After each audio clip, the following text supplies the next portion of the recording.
Good afternoon, everybody. I'm Paul Sanderson from REB Market Intelligence. Thanks for joining this webinar today, Losing the PRN, How Will It Affect Your Recycling Business?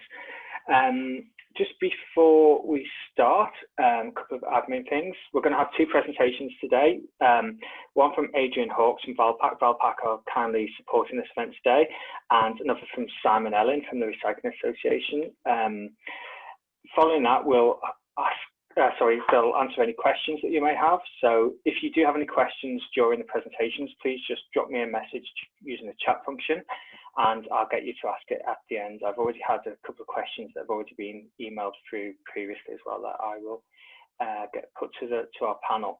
I'm just going to quickly send you the link to the consultation page on the chat function. So if you would like to refer to it during the presentation, you can. I'd also encourage you, if you can, to respond to the consultation. I know certainly Valpak and the Recycling Association will be sending out materials on the consultation in the coming days and weeks.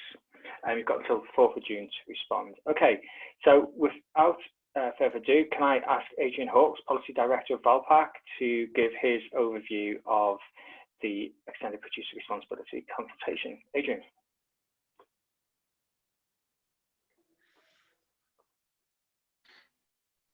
Okay, Paul, thank you very much. I'm hoping that people now share my presentation. Has that come through? Yeah. Excellent. Thank you for this opportunity, and it's great to be able to speak to so many people about this consultation. Two reasons, really. One is, I'm sure everybody can be of the same point of view that this is a hugely significant exercise that we're going through at the moment, partly because it's such a detailed and wide-ranging consultation about major policy changes, and also, and I think perhaps more importantly, because this has been really the first and most major opportunity for improving and amending our packaging producer responsibility system since the regulations were first put into place nearly 25 years ago. And it's not an opportunity that's going to come around again for some time, I suspect. So it's absolutely vital that we get the solutions right now for the longer term benefit of the system and for all of the stakeholders in that system, whether we're recyclers, compliance schemes, individual consumers, producers or whatever, because the system that we come up with, or that the government comes up with, we're going to have in place for at least 10 and probably a lot longer, maybe 20 plus years into the future. So we've got to get those decisions right, in my view. So just before we get into some of the detail, and I haven't gone into every area, I just wanted to remind everybody that this exercise on EPR that we're talking about is part of a broader package of measures that the government is introducing, some of which we know about and others which we don't.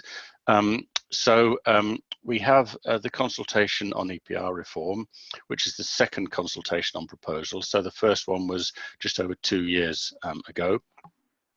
And it is being launched in parallel with a similar consultation on introducing a deposit return scheme for drinks containers in England, Wales and Northern Ireland. Scotland is dealing with that separately, and they have their own proposals in Scotland. So these two consultations are out together. We had hoped that at the same time there would be a third consultation on improving the collection system for packaging waste and making that consistent across different local authorities and different business waste collection systems. Unfortunately, that's been delayed. We're hoping that will be out in the next few weeks. But we're not sure because it's really important to know what the collection network is going to be before we can effectively respond on some of these other areas. So they are linked. And then the fourth area, of course, which is not run by DEFRA, is run by the Treasury, are the proposals to introduce a tax on plastic packaging which does not meet certain recycled content requirements. of at least 30%. And that is now a definite set of proposals due to be coming in from April next year. So that's the broader picture, but we're focusing today on EPR, which is what I want to talk about now.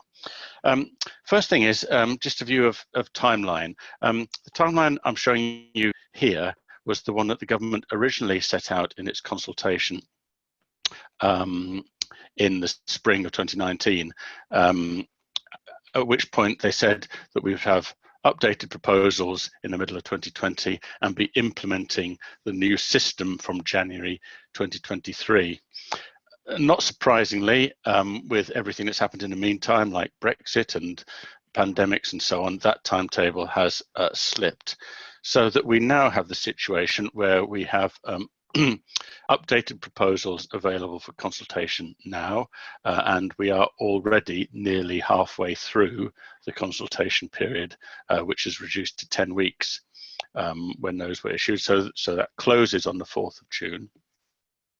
And instead of a hard implementation date of the 1st of January 2023, the government's now proposing a phased implementation over a year or just over a year, so starting in 2023, but not fully implemented until April 2024.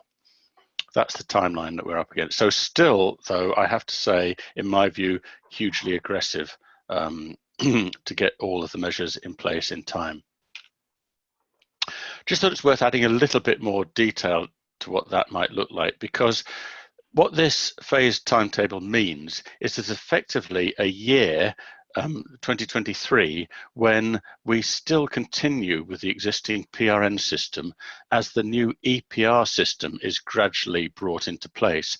So the PRN system will continue as it is, not to be finished in December 2022, but instead to carry on until December 2023. The difference, though, is that during 2023, we'll also start the EPR system with producers, this is packaging producers, brand owners, effectively starting to fund, in addition to their PRN bill, the bill for household packaging collections via local authorities.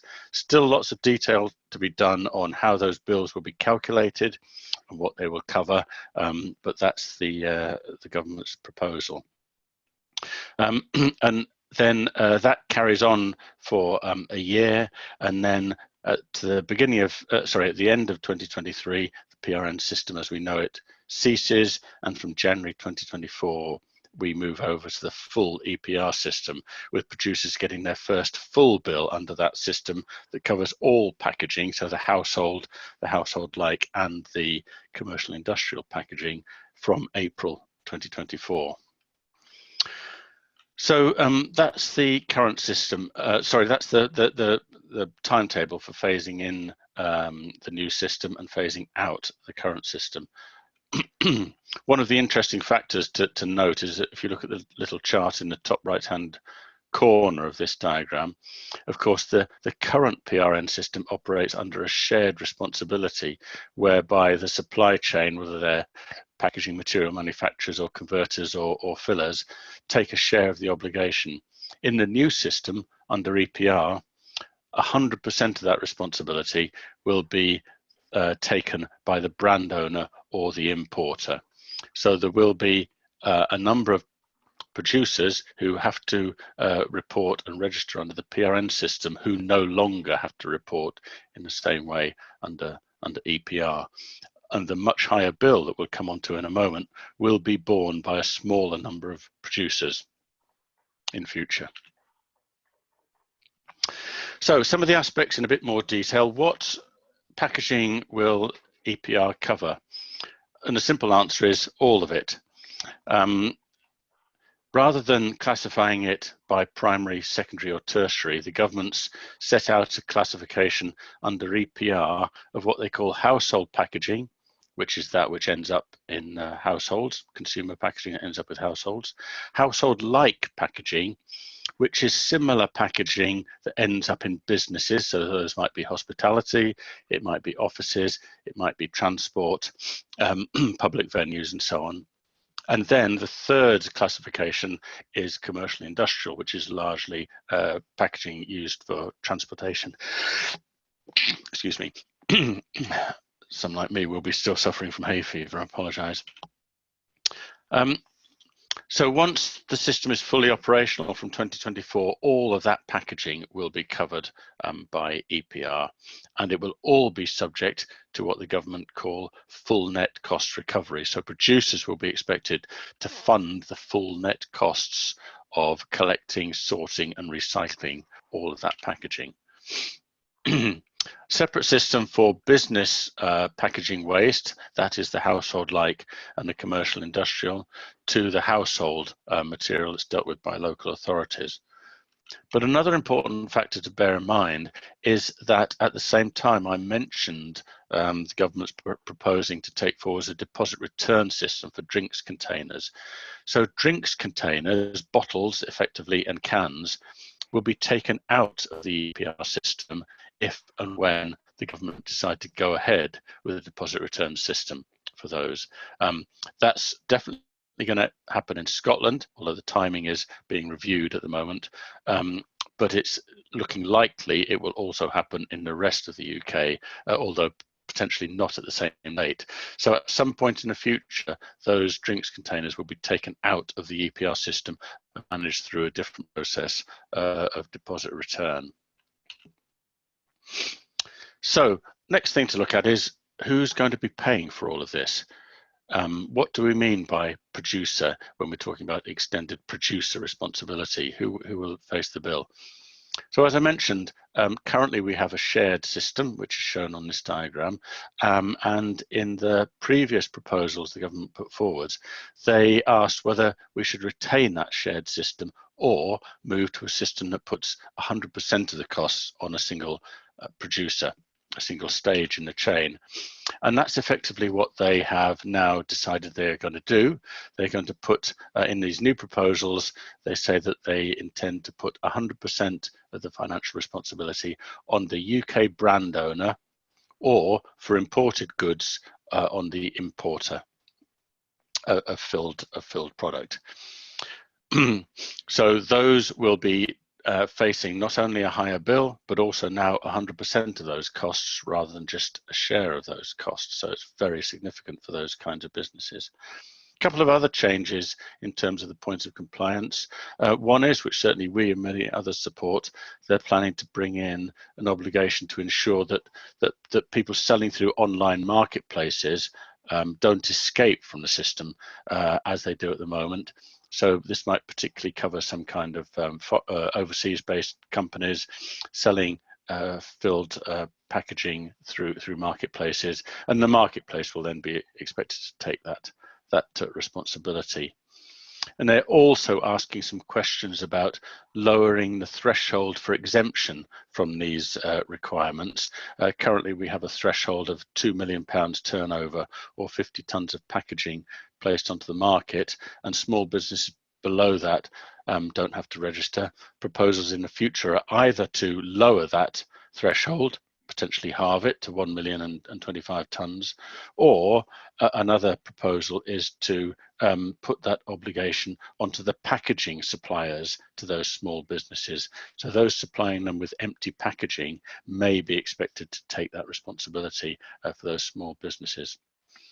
The point being that even though if you're not directly affected by these costs, it's going to have dramatic effects up and down the supply chain because the costs are so significant. And talking of costs, try to estimate on this chart what we're looking at. So when we talk about producers facing the full net costs of recovery, what do we mean? What we mean is that producers will have to fund not only all of the collection of packaging material, all of the recycling, all of the sorting and all of the recycling, but also disposal of residual packaging waste and some extra items such as managing litter and education campaigns about litter, consumer communication campaigns on recycling, and the administration and enforcement of the system. So those are very significant changes from the current arrangements. And the government, in the impact assessment, which goes alongside the consultation, has made an attempt to estimate what those costs might be. And I've tried to show that at the bottom. So the first two bars, the orange and the blue, illustrate what the current PRN system costs approximately the UK in 2019, which was at the highest PRN prices we've ever seen, slightly lower in 2020. Compared with at the bottom, the government's figures for assessing what EPR will be costing producers. So that 2.7 billion is made up of the costs of dealing with the household recyclable waste, household residual, and the business packaging and litter management that I mentioned earlier on. It does not, though, even 2.7 billion does not include the cost of communication, campaigns, administration, or enforcement. So in our view, that is potentially a conservative estimate, and the cost for producers could well be even more than 2.7 billion per year for the future.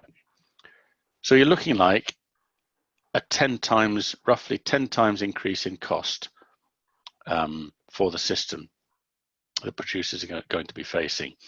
Plus, as I mentioned before, if you happen to be the business that needs to take 100% of this responsibility rather than just a proportion of it, your individual costs could go up by up to 30 times for certain types of packaging.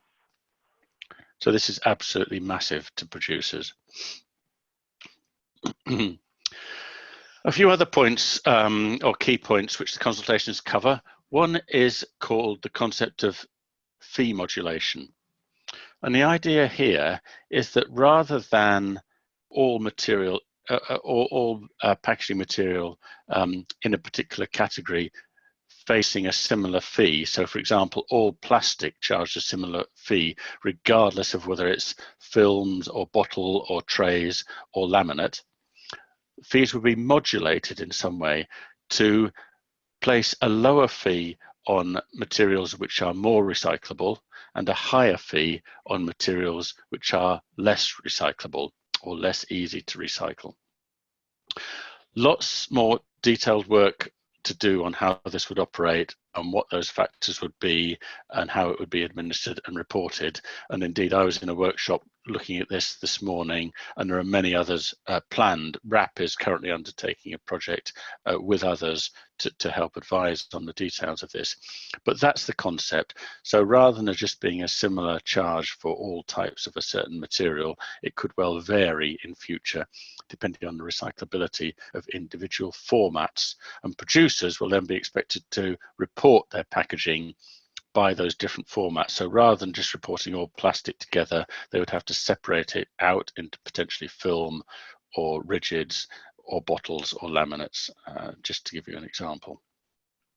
But those will not be applied from the start. Those will come along sometime in 2024. So that's part of the transition arrangements. Other areas to bear in mind, I've already mentioned reporting. So there will be much more detailed packaging reporting by producers, including fiber-based composites, but other areas as well.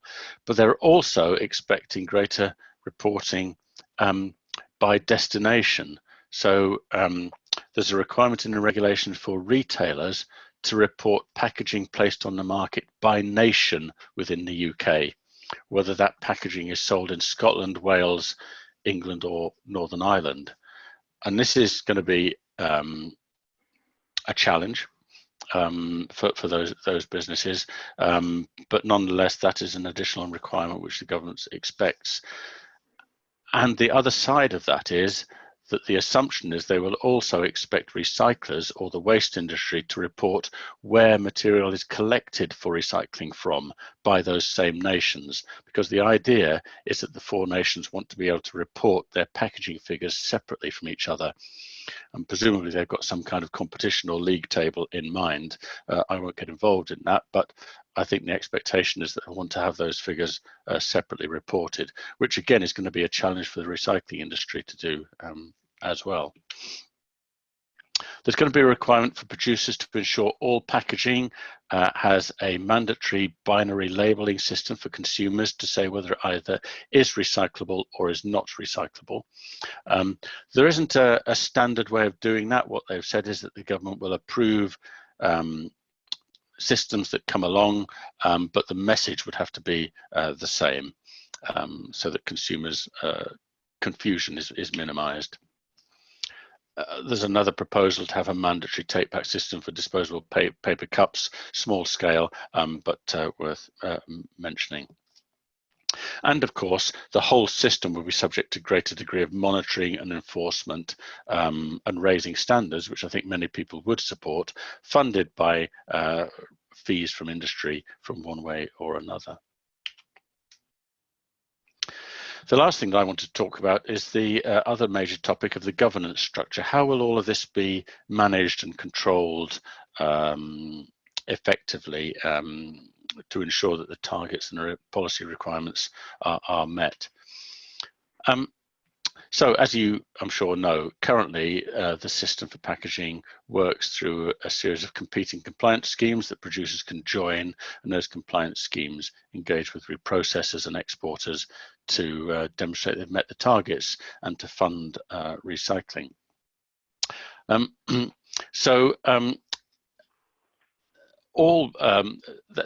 system, though, will change one way or another. And the government said they're planning to implement separate arrangements, different governance systems, depending on whether we're dealing with household waste or business packaging waste. But in these proposals, there's two broad approaches set forward. One is to have what's called a single national scheme administrator.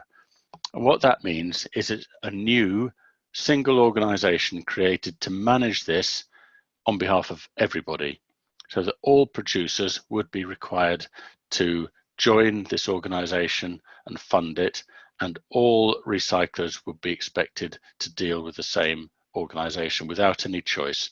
It would be a single scheme administrator dealing with everything. The alternative is to have a system of a smaller administrator looking after the tasks which need to be done centrally, such as reporting and monitoring, for example, but then competing compliance schemes managing the operations side of that. Now, last time that they talked about this, there was fairly even split, actually, between generally producer-based organisations favouring an element of competition, but local government and NGOs favouring a single administrator approach. And what we've suggested is that actually we can see benefits in bits of both. So we've actually suggest something that aligns with what the government has actually put forward in their consultation, which is that rather than having a single national scheme administrator, instead you combine the approaches and have an element of the operation carried out by compliance schemes where that makes sense, and a smaller administrator dealing with those areas which need to be coordinated at a national level. Another example of that might be in designing and funding a national communications campaign for consumers. Clearly, it makes sense to do that in a coordinated way across the whole country. Whereas areas like dealing with reprocessors and offering particular services to producers might well be better done in a commercial and competitive type of arrangement. So we're looking at both of these, an element of both, and combining those in a way which uses them in the most appropriate way to give the best way forwards overall. And that's certainly our suggestion that we think should be seriously considered. So just a summary, we have the current system continuing in place until the end of 2023, from which time EPR will be phased in over a period of a year or just over a year, changing the point of responsibility, significant increase in cost to producers throughout that period. Key decisions to be taken over the governance structure. And one point that I'm going to leave Simon to talk more about is that I think that the role for reprocessors is set to change hugely as a result of that. And just to let you know that the deposit return system, which I also mentioned, has been postponed until late 2024, but that will have an impact because it will take some packaging out of the EPR system. That's me. Thank you very much for listening. I hope that was useful. I'm going to hand back to Thank you very much, Adrian. That was really useful overview of the EPR system and the proposals that have been made by government. Just a reminder to everybody, if you would like to ask a question, just drop me a message on the chat system, and I will ask you to ask that at the end of the session once Simon has done his presentation. So I'd now like to introduce Simon Ellin, Chief Executive of the Recycling Association, who's going to drill down into the consultation a bit more and look at the specific areas that will affect recycling businesses like yours. Simon.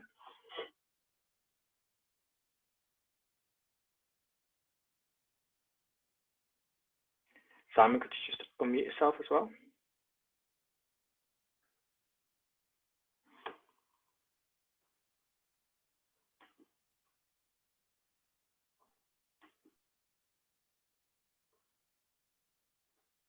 Simon, you're muted. If you can unmute, please.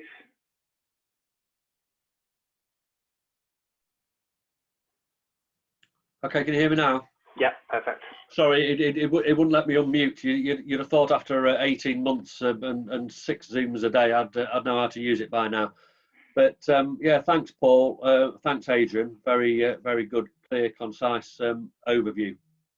So let me just bring up my presentation mode on this.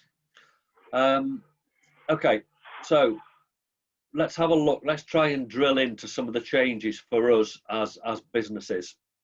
And I think the first thing I put there, it's for me, and I think for us today, it's very much a fact-finding exercise. As Adrian said, we've got like a 500-page document here of very, very complicated, and we're learning all the time. And I think there's still lots of questions that need to be asked to sort of drill into it to how everything works. So what I am saying to you today is a bit of a caveat. We haven't had it that long, and and I'm in lots of groups discussing these things, and this is how I understand it at the moment. So basically, and I'm not going to go into this in any great detail because Adrian's covered it, but the whole thing was introduced to repair a broken supply chain, and the 4 elements to it, EPR, consistency of collections, and as Adrian said, where is that? That's likely to be in a few weeks, but it's so inextricably linked with EPR. It's very disappointing that that's coming at a later time, but hey ho, that's what it is. We've got DRS, we've got a plastics tax, and it's absolutely crucial that the 4 complement each other. And we do have some concerns there, and good luck pulling it all together and regulating it. I did ask if the 4th of June deadline would be extended on the basis that the consistency one's not out yet, and that door was very much slammed in our faces. So a quick overview of how will EPR affect the recycling industry, our industry, the members that I represent, the recyclers, the brokers, the reprocessors, etc. Well, broadly speaking, we welcome it. We did do the first lot of consultations. A lot of it is what we've been shouting and screaming about supply chain responsibility, going from the producer right to the end destination, because with China and changing markets, etc. Markets began to change, and we wake up call that we needed to be better at what we do and present much better quality material, and that all elements in the supply chain have got to take responsibility for that. So a lot of this will achieve it, particularly in the household side of things, which I think is where the big problem lies. And it will allow for investment in fit for the purpose council collections, which will improve quality. And of course we welcome that. Modulated fees will improve eco design. How many times you heard me talk about Pringles and everything else, and that's exactly what it's designed to address. With clear labelling that Adrian outlined. So can you recycle it? Can't you? Interesting that we understand in the consistency that there will be the addition of film and flexibles and beverage cartons into the core set of materials that will be collected by councils. And again, we welcome that. But if you're going to do that, absolutely 100%, you've got to collect your paper separately. You can't mix cartons and paper in a commingled system. And source separation of paper, and throughout a lot of this, is the single most important factor. If you can get paper out of everything else, paper is easily contaminated, and paper is a contaminant. You can nail a lot of what the whole objective of this EPR is all about by doing that. A very, very simple win. And I think, as Adrian sort of set me up for really on this one, he's absolutely right. I've got some concerns in this consultation. It's almost like us as the recyclers, the reprocessors, have been forgotten in all of this.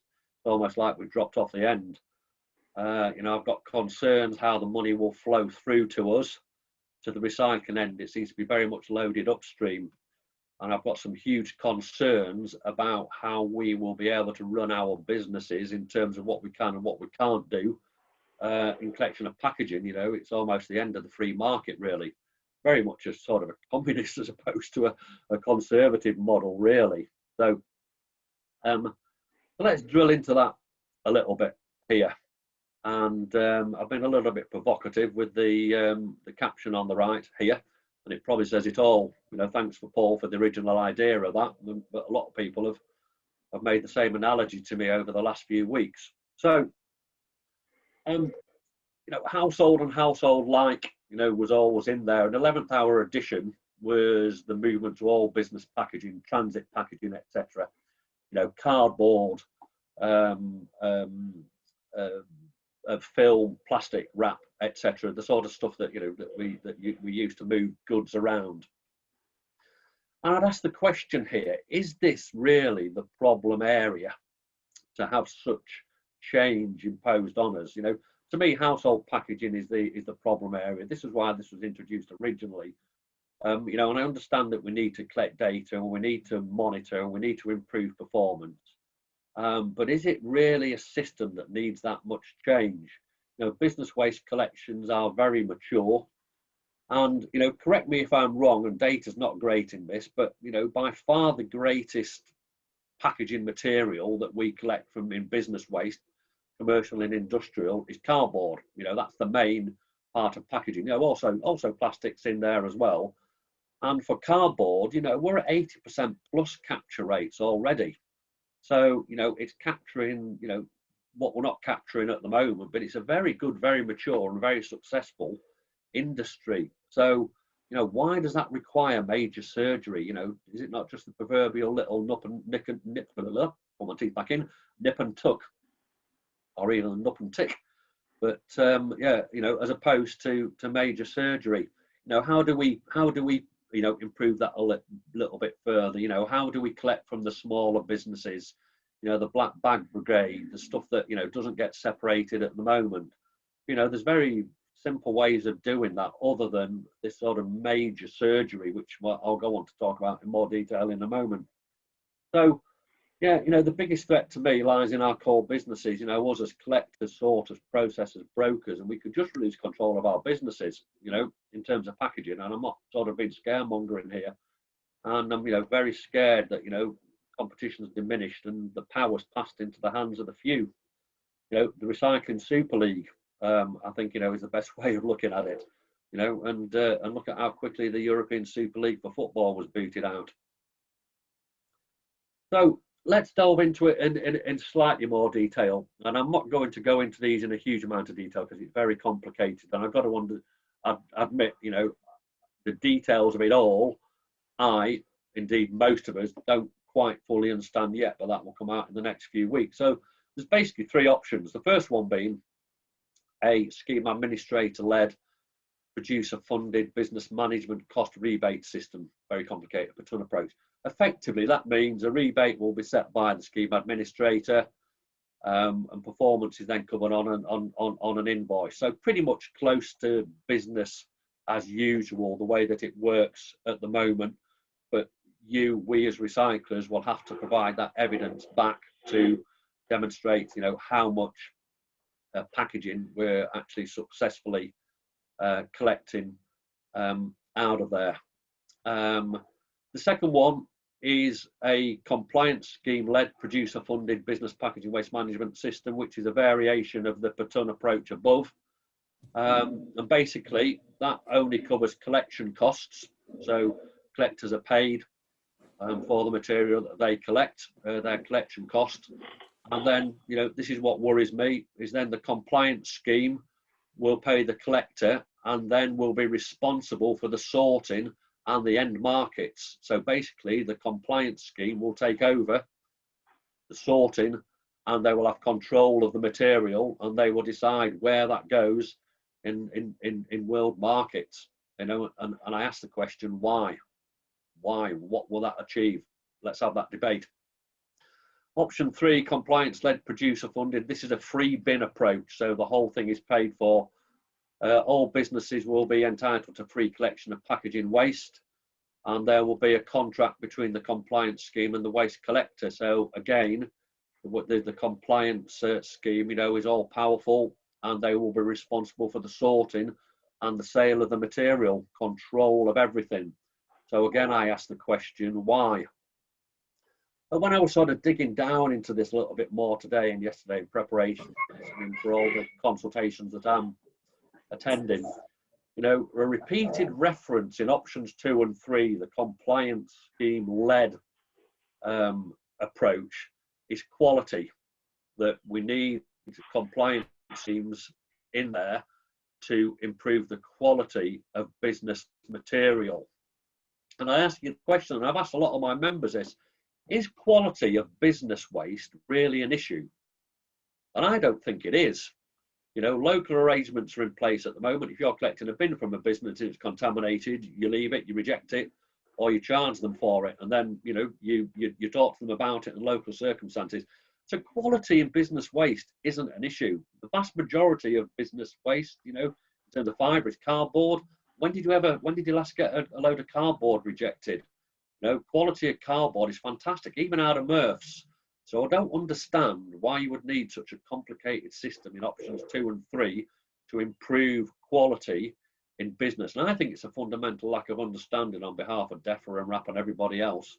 You know, I think household waste, household recycling, a problem in terms of quality.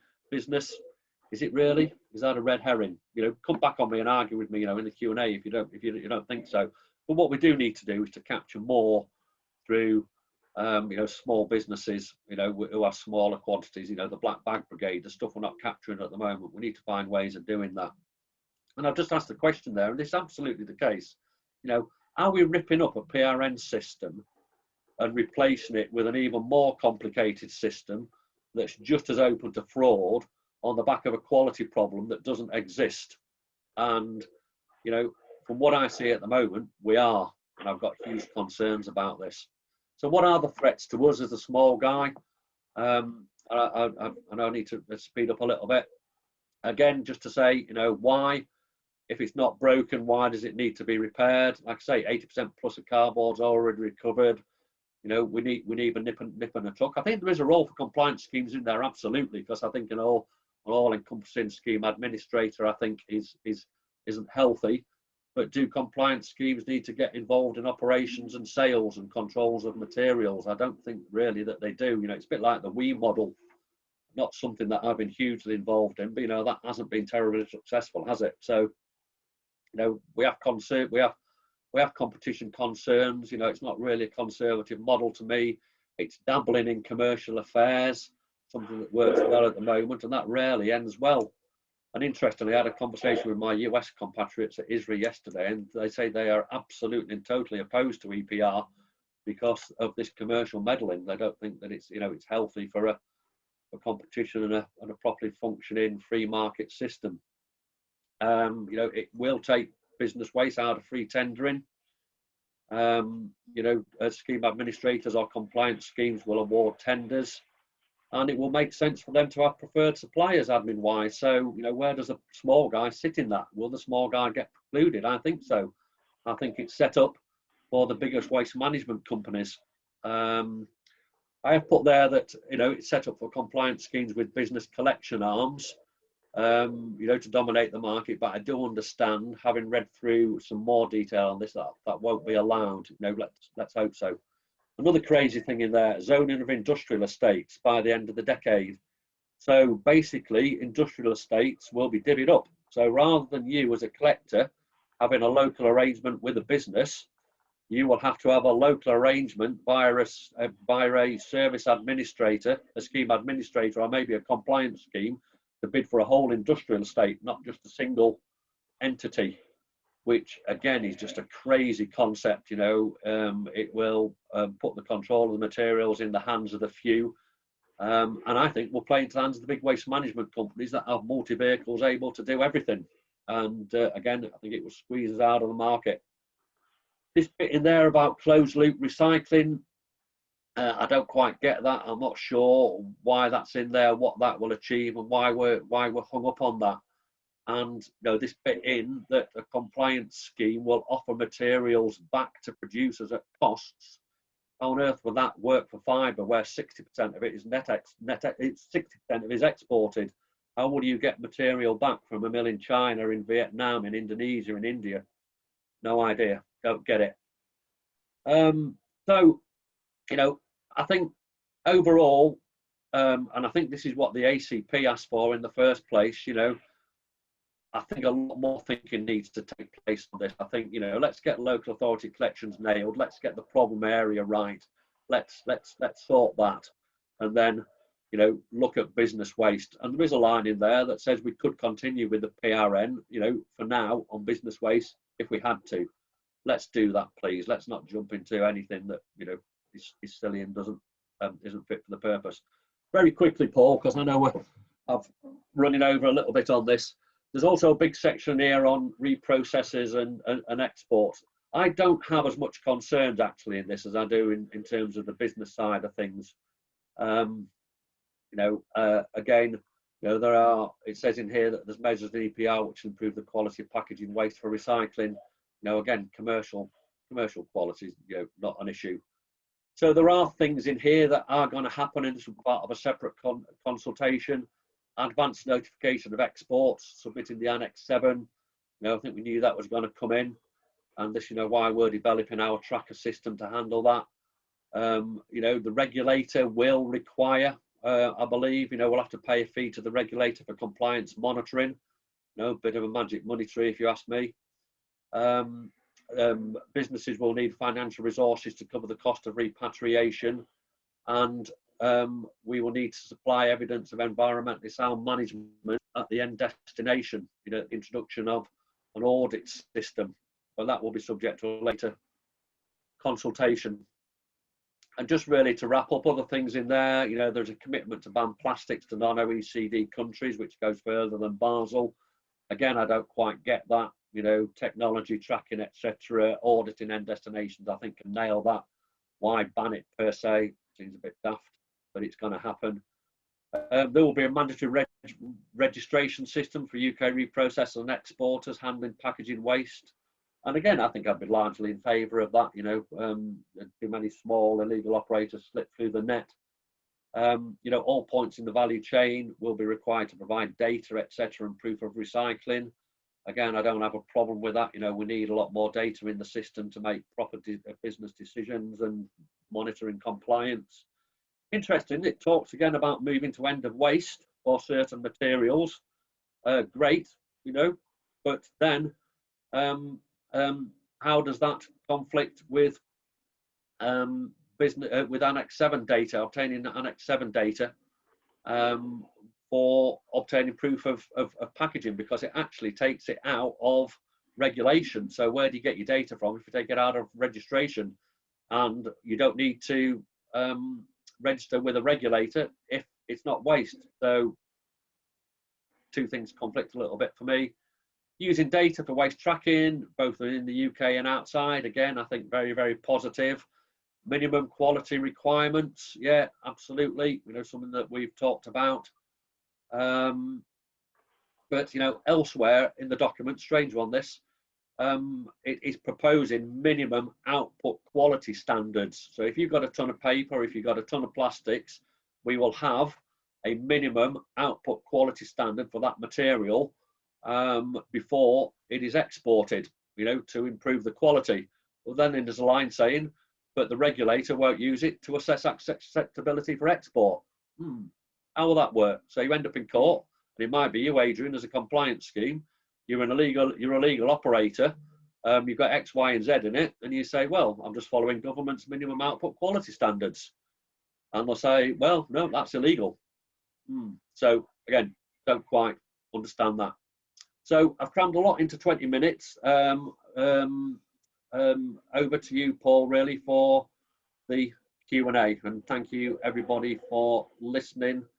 Bit of a rant, crammed a lot in, but hope that you realise and accept and understand the fears that we have, and everybody in, I think, industry has to get involved to head some of this off at the pass, because there are some real threats in there for our livelihoods.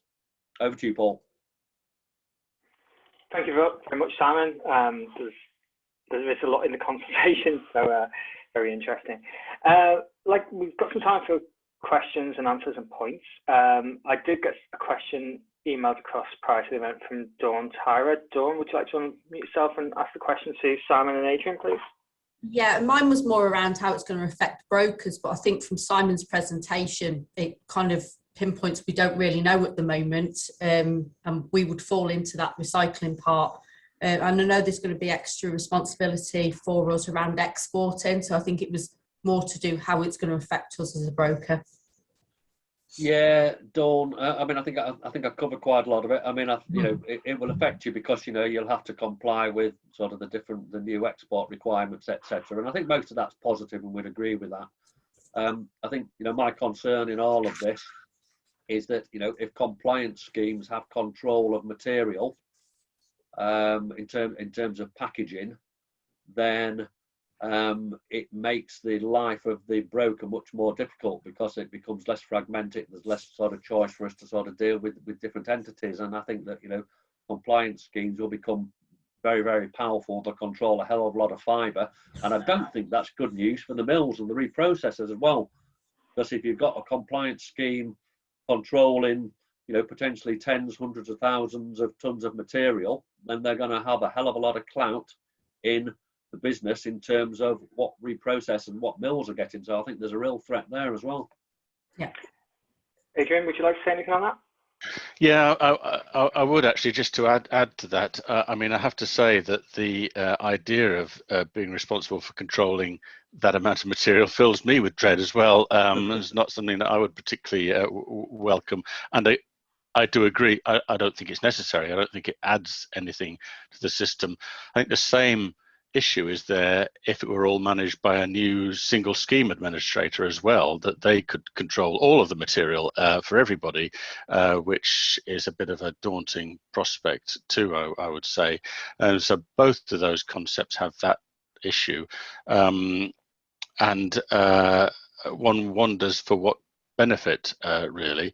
It appears to be simply to move some of the costs from businesses dealing with their waste to those who put that waste, that packaging on the market in the first place. But none of that saves the public purse any money, which is the case on the household side. So I can see the argument on the household side that you're taking a bill away from local authorities and putting it onto industry.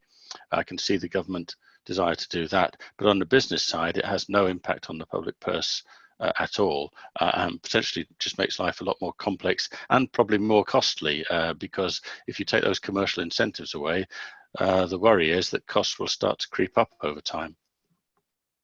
Absolutely.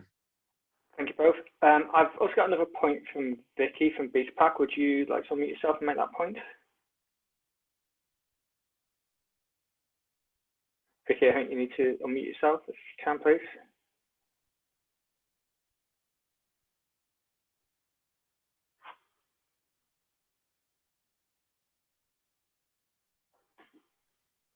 There we go. Can you hear me now? Yeah.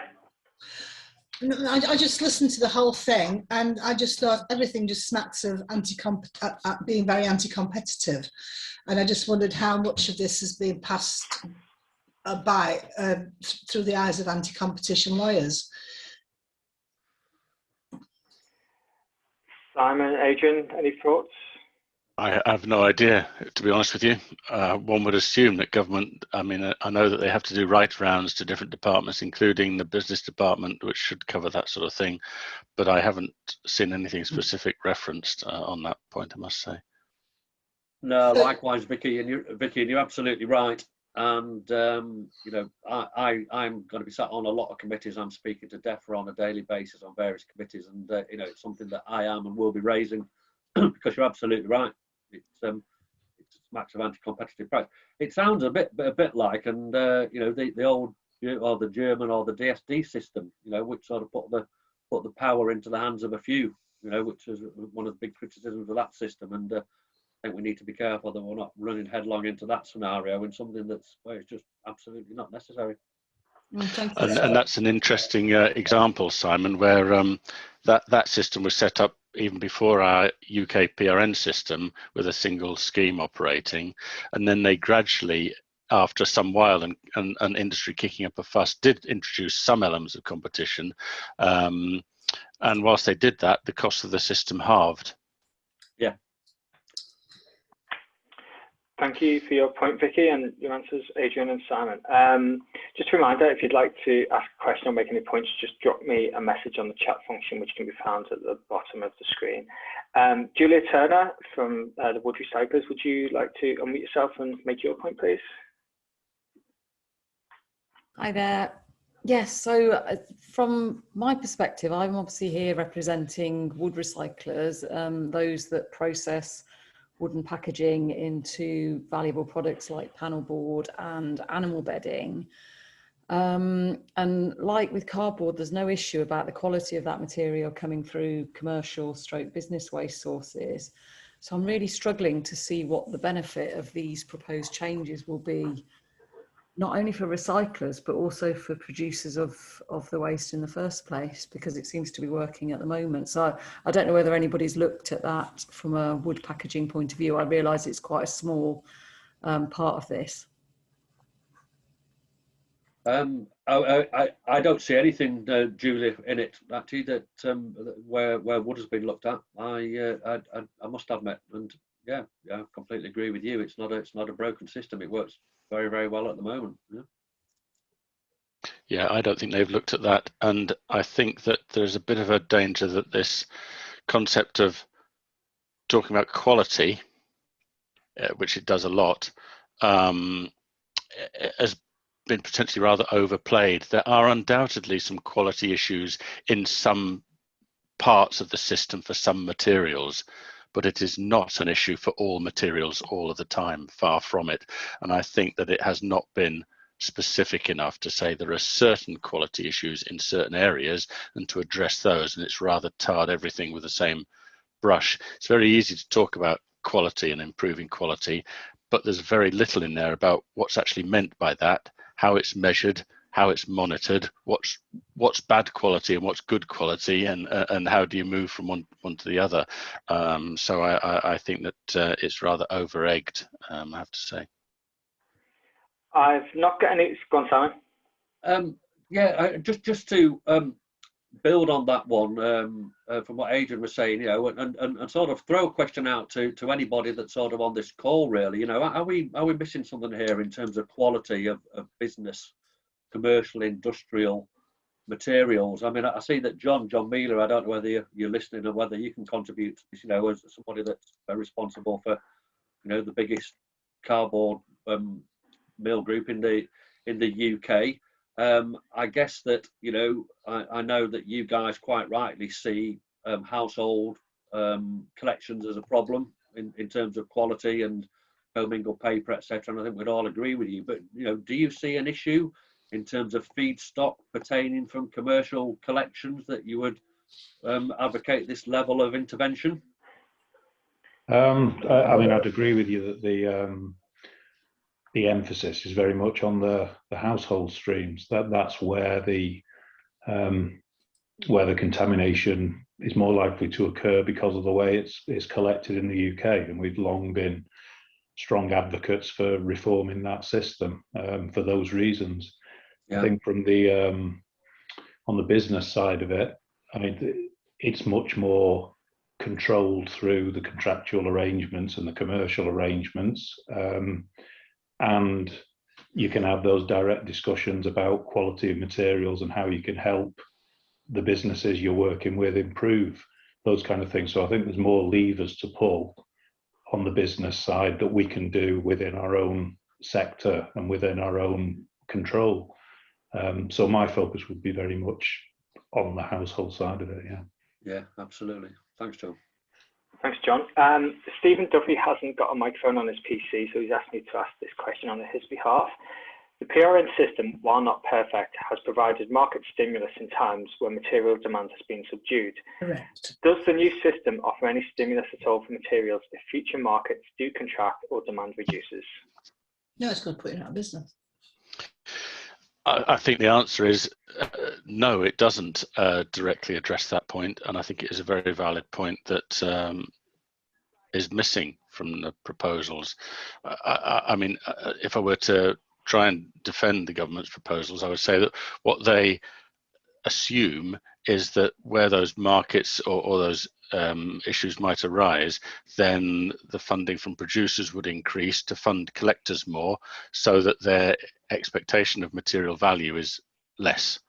I think that's the way it works, but it does to me seem a bit tenuous, and you don't get that concept that you have in the current system, which has many faults. We all know about that, but it does have the benefit that you're both collecting material on the one side, but also having a pull through at the other end with the incentive for reprocessors and exporters to generate income via evidence as well. So you get a two-sided approach that is missing. It's a push. It's to collect as much material as you can and hope that somebody comes and collects it to recycle it.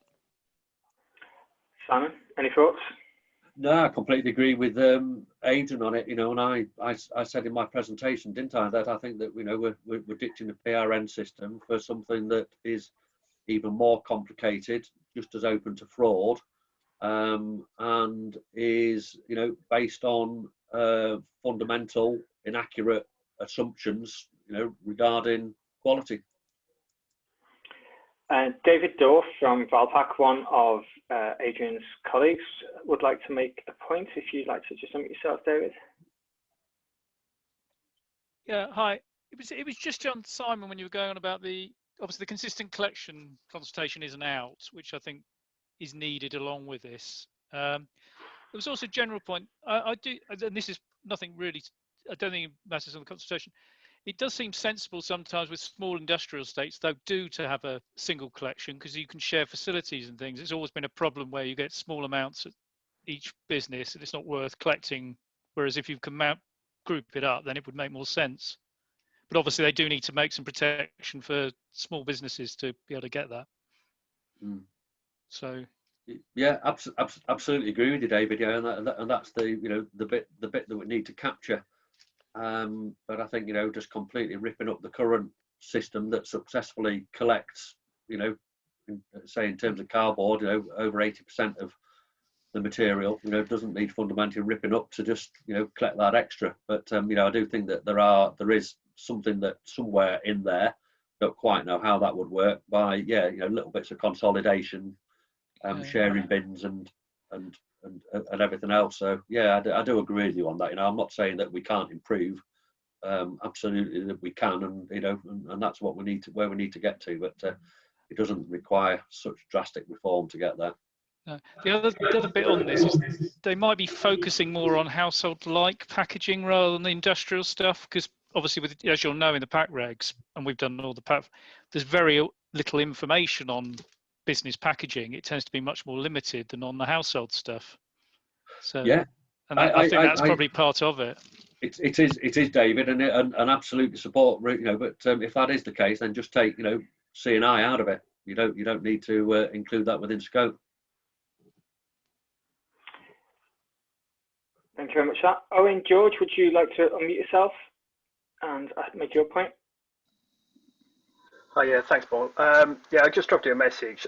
I think that what's biasing a lot of this provision is that RAP seem to have a very negative view on kind of MRFs, which I think is kind of over-egging the kind of provisions they're making on material quality. And also similarly, the point that was just made about the targeting of household-like material. They do seem to have a belief that smaller businesses aren't recycling and don't have recycling services offered to them, which I think seems to be a bit misleading. Yeah, I mean, again, sorry, is that Owen? Yeah, I agree with you on that with MRFs, and I know MRFs handle commercial material as well, but and again, correct me if I don't. In my experience, packaging cardboard from commercial collections that comes through a MRF again is material quality is fine, and actually household OCC cardboard from a MRF is fine. So again, I agree with you. I think that we're all getting tarred with one brush here, aren't we? I think that there's this fundamental lack of understanding that because household quality is a problem that then extends to the whole industry. And just to repeat again, that just simply isn't the case. I agree with that, Simon. And just to add, I think we've raised a lot of points this afternoon where we think these proposals haven't perhaps been thought through as thoroughly on the, particularly on the business waste side, as they may have been on the household side, and there are particular issues for the recycling and reprocessing industry. One point I wanted to make, I don't know whether you were going to come to this, Paul, is that we're in a consultation period. As I mentioned, we're almost halfway through it now. It is really important, if you feel strongly about some of the points we've been discussing, to respond to the consultation and make those points. You don't have to read the whole thing. You don't have to answer every question. There are selections which can be pulled out, but the more independent businesses or other stakeholders that respond, the better. I mean, of course, trade associations like Simon and organisations like ourselves will be responding, but we kind of only count as one vote, effectively, if we're not careful. And so the more people that put in a similar message, better. I think, if you'd agree with that, Simon, yeah. Oh, I completely echo that, Adrian. And, I know quite a lot of my members are on here. We will be sending our response out to all of this to you, into you to, have a read, pull out what you want, put it in your own words and respond yourself, because it's absolutely critical that the recycling industry, responds in very strong terms to a lot of this. It's a huge threat to your businesses. I can't stress it. Because otherwise, if that doesn't happen, there's a danger that when they tot up the responses, it will be dominated by local authorities and environmental organisations who count more in number than industry quite often. Yeah. And the local authorities are going to benefit from the reforms quite substantially, so they have a vested interest in particular to respond. I've just messaged everybody with the link to the consultation. I did it at the beginning of the meeting, but just done it again, so you can click on that and see it and find where to answer all of the questions that are made in the documents. Vicky, I think you had another point to make if you'd like to unmute yourself. I just think that maybe I've misunderstood this, but the compliance scheme you're talking about controlling a whole industrial estate? Yeah. So say, for example, I've got a compactor in a firm on an industrial estate under a 5-year contract, and this comes in, what happens do I just get booted out automatically? I think it's a big threat to independent operators, because everything's going to go into the hands of the bigger companies, and we just won't have a place in the recycling food chain, basically, if this is allowed to continue. And I think the best thing that could be done with this is to blow it straight out of the water before it gets any more entrenched. And Vicky, I absolutely agree with you. We'll be making strong representations about that. It won't be necessarily a compliance scheme that will be awarding that contract. It could be scheme administrator. I'm not quite sure how it will be divvied up. But yeah, absolutely right. And that is going to be towards the end of the decade, they say. Yeah, you know, what if you've got Get by then. yeah, well, yeah, that's what I'm basing my excuse on as well, Vicky. Yeah, but, you know what? Sorry, I lost my train of thought. Yeah, you know, what will happen if you have got a long-term contract, you know, with a company on that industrial estate? I'm not quite sure how that will all fit in.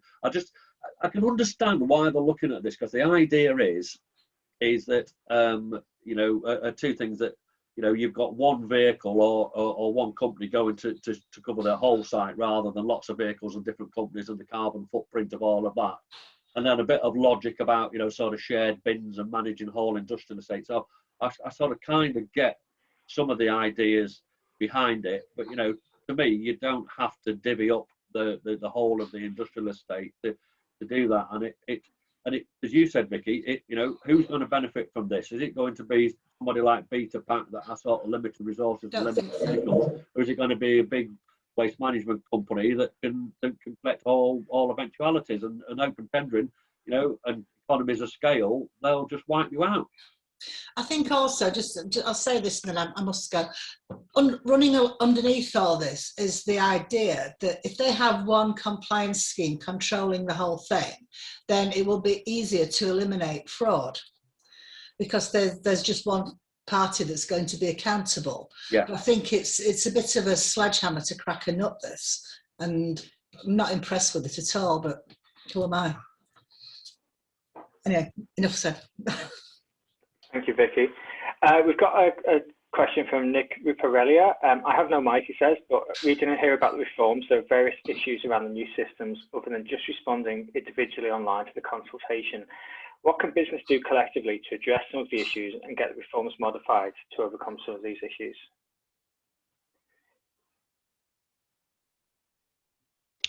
It's a good question. I'll attempt to answer some of it. I mean, I think the first thing is to say that the idea of responding individually is the most important thing.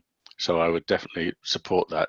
Please don't overlook that, because often in these sort of consultations in the past, the recycling and reprocessing industry has been a little bit timid in coming, frankly, forward with its responses. So I'd definitely encourage that. The other way, I think, is by encouraging trade associations and other partners that you work with to respond as well. The government is undertaking some other stakeholder engagement. I was involved in a meeting this morning on modulated fees, for example, which doesn't so much affect the recycling side, but is a part of the system. So these are happening as well, and some of you may be involved in those separately. But through your material associations as well, potentially, it would be another route to get your voice heard. I would suggest anything. What have I missed, Simon? What else? No, I'm just nodding my head. I completely agree with you, Adrian. I think, you know, you've covered that off. Yeah, absolutely. Owen, you had another question. Owen George. Yeah, thanks, Paul. It was just about the sampling regimes that are being proposed. So what the consultations have outlined is that all recycling businesses will have to sample every 8 to 25 tonnes they receive per producer, to give a full breakdown on the amount of packaging waste that is in there. So that's even if you're receiving source segregated fibres, you'll have to break all that down into how much packaging and non-packaging materials there.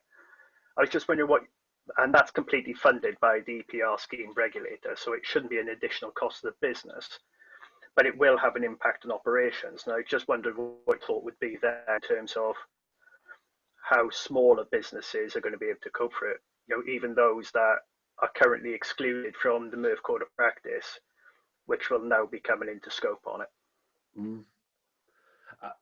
I think you've said it, Owen. You know, I'm not sure I can add on. I agree with you. You know, you know, if a small business, you know, if Vicky, for example, you know, who's still on, has to sample every 8 tonnes that she produces, she has to, you know, sample and report. You know, it's a big burden. You know, how would you handle it in a MRF, actually? You know, when you've just got phenomenal volumes flowing through. You know, again, you know, dare I say, it doesn't sort of quite understand how the industry, the recycling end of it actually works. You know, if when these consultations were put together, I think there's possibly, dare I say, a bit of a lack of sort of expertise on the recycling side of it, because, you know, some of it is just completely impractical, and you know, I mean, I can't add any more to that. I'm not quite sure how that would work. Another burden. It's a lot of people on the tipping floor, you know, especially for some of the larger MRFs, you know, who are handling 100, 200,000 tonnes a year, whatever that equates to per day, and if you're having to sample every 8 tonnes. Yeah. Adrian, anything you wish to add? No, I haven't got anything to add to that. No. See, and sorry, can I just come in on this again, Paul? And I think this is something that's understand. You know, the reprocessor regulates that, because at the end of the day, you know, if you know, export's going to be very highly sort of regulated. But you know, if you're sending highly contaminated rubbish, you know, then to the other end, then you know, they're not going to use it. So you know, I don't think we need to go to that level. You know. Well, okay. Added burden. Any further questions from anybody just before we go? Now's your opportunity. Just give you a moment or so.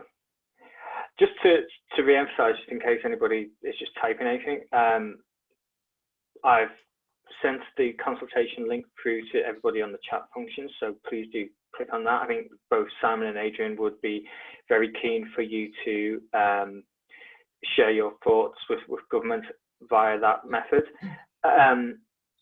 Adrian, Simon, both your organisations are going to be sending out briefing materials as well, aren't you? So if anybody from this call wishes to have them, they simply need to get in touch with either me or yourselves. Absolutely.